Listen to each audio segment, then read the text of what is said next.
In today's video, we'll explain why the Cleveland Cavaliers are special. But before we start, please make sure to subscribe to the channel for more content just like this. Now, without further ado, let's get started. The Cleveland Cavaliers are currently in the top tier of the Eastern Conference. They're also 8th in three-point shooting percentage and 11th in field goal percentage. They're also the highest ranked defense and are ranked 2nd in points allowed in the paint. They've got a pretty good offense and an elite defense, and that's a huge key to their success. But why exactly did the Cavaliers play so well? If you don't know the answer to that question, don't worry, because we're about to take a dive into each major player on the roster to prove why they're doing so well as of late, starting with Donovan Mitchell. Spida's averaging 29 points, 4 rebounds, and 5 assists while shooting 49% from the field and 42% from 3 on 9 attempts per game. Donovan's currently 12th in the NBA in drives, shooting 60% on 6.7 attempts per game. He can get in the lane at will, and when he does, he is so immensely skilled, shifty, and athletic that he'll get a high percentage shot no matter who's guarding him.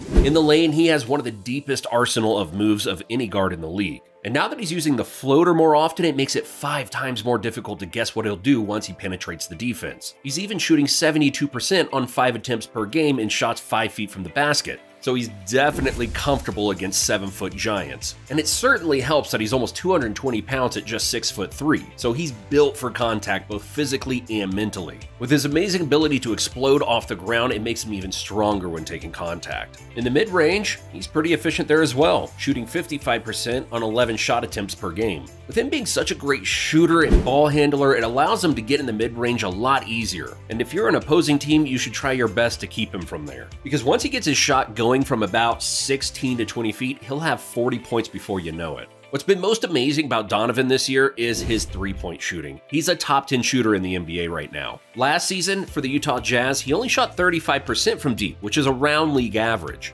So now that you have an elite finisher and mid-range scorer becoming scorching hot from 3, there is literally no way you can stop him. He's playing phenomenal in every category on the offensive end. And he's also shooting 36.6% on 3.6 attempts on catch-and-shoot threes, which is 2nd on the Cavs roster. But catch-and-shoot threes aren't the only way he goes off behind the arc, because as of right now, Mitchell is shooting a ridiculous 46% on 5 attempts per game on pull-up threes, which is 7th in the entire NBA. And honestly, if he had just a couple more attempts per game, he might be number 1 or 2 at worst. As for playmaking, Donovan has always been a good passer, and he's averaged 4.5 assists for his career. He's a really effective pick-and-roll passer, which is how he got many of his assists last season with the Jazz playing with Rudy Gobert. Now, Mitchell has both Jarrett Allen and Evan Mobley to work with in the pick and roll, and we don't think we need to tell you how incredibly difficult that must be for opposing defenses to defend. And if you've watched him play recently, you can tell he's already built up some great chemistry with Jarrett Allen. But now let's flip ends of the court. And on defense, Mitchell can be inconsistent, but he's been much better than when he played in Utah, where at times he was actually kind of a bad defender. But now in Cleveland, he's playing with a lot more fire on defense. And now that you have 2 elite shot blockers always behind him in Mobley and Allen, he doesn't have to do much anyways, if we're being honest.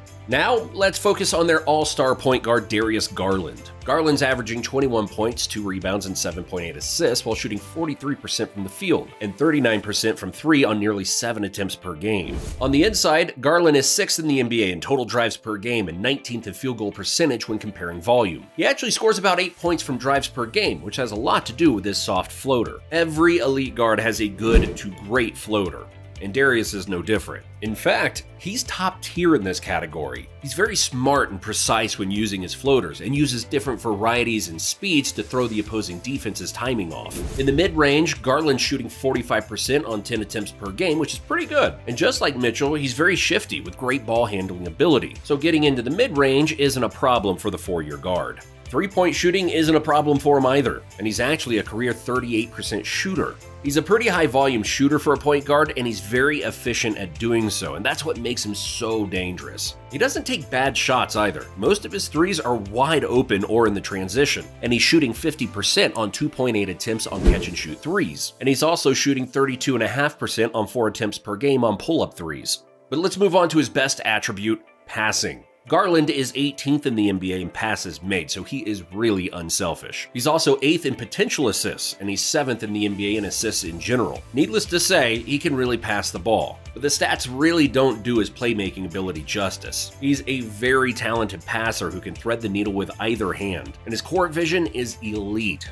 Don't let the 21 points per game fool you. He's a pass-first point guard who's always looking to get his teammates involved first. On the defensive end, he's pretty underrated as well. He's quick on his feet and has great control and balance, which helps him defending players one-on-one. And the biggest aspect to his defense is his effort. He is not afraid to get up in somebody's face. And no, we're not saying he needs to be in the Defensive Player of the Year race or anything like that, but he definitely tries. And when you do that, you will usually always be a passable defender. But speaking of defense, these next two guys do that pretty well, starting with Jarrett Allen. Allen's averaging 14 points, 10 rebounds, and 1.3 blocks while shooting 60% from the field and 73% from the free throw line. He's shooting 67% on 6 attempts per game on shots within 5 feet from the basket. And when you have two really good passers feeding you easy passes every single night, that's no surprise. And we're not saying he can't get points on his own, because he is really good at putback opportunities, and he has decent enough footwork and post moves to take advantage of mismatches down low. But where he really thrives on offense is in the pick and roll and lob passes. He's extremely athletic, and with his crazy 7'6" wingspan, he can throw it down on anyone. On the defensive end is where he's most valuable. He's a really good rim protector who's ranked 8th among all centers in defensive Raptor, while also being 7th in defensive box plus minus among all centers as well. Please make sure to like, comment, and subscribe to the channel for more content just like this. So while he isn't playing like a Defensive Player of the Year candidate right now, he is still an elite defensive center who's an amazing anchor for the Cavs defense. But now on to the second defensive monster on the roster, Evan Mobley. Evan Mobley's averaging 15 points, 9 rebounds, 2.5 assists, and 1.4 blocks while shooting 55% from the field and 67% from the line. While he isn't dominating on the inside, he has showcased a lot of post moves, and his footwork has been very impressive so far. And his turnaround jumpers are starting to look silky smooth and effortless. And given he has elite handles for a big man of his size, he has no problem taking bigger forwards and centers off the dribble, which is an absolute luxury to have. The 21-year-old is improving dramatically around the rim, and if he can keep this up, he has all-star potential without a doubt. And while he is only shooting 24% from 3 on 1.3 attempts per game, he is more than capable of draining a 3 occasionally, and he's not someone you want to continuously leave wide open.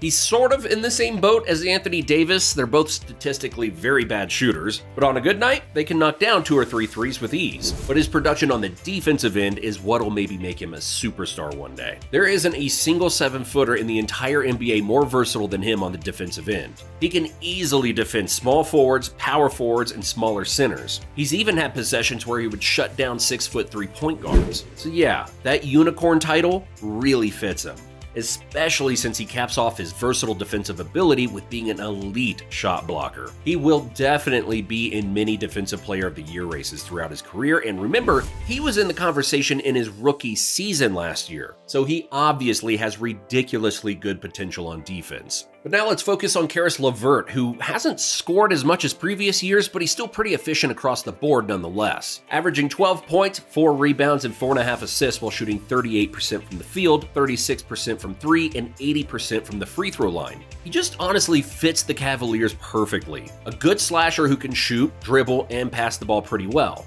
And he's such a talented scorer that he can go get you 30 points if he needs to, but he has no problem playing his role and doing what the team needs of him on any given night. Someone who's been quietly having a good season, 34-year-old Kevin Love, averaging 10 points, 7 rebounds, and 2.3 assists while shooting 41% from the field and 38% from 3 on 5 attempts per game in just 20 minutes of action. Honestly, his numbers aren't that different from his championship year with LeBron in 2016. Then he averaged 16, 10, and 2 in 31.5 minutes per game. So he's still really productive, and his ability to stretch the floor is helping the Cavs tremendously. And not to mention, he's still a really good passer. For their third-year wing, Isaac Okoro, while he isn't scoring or shooting well, he provides them really good defense out on the perimeter. But he really needs to improve from 3 if he wants to maximize his value in Cleveland. But nonetheless, he's still very athletic, plays hard, has good defense, and he's only 21 years old, so he still has the potential to be pretty solid in the near future. So now we hope you see why the Cleveland Cavaliers are special. They have elite, versatile defenders, a borderline superstar, and an all-star point guard. And the great thing is, they're all under the age of 26 years old, which means they aren't anywhere even near their full potential as a team just yet.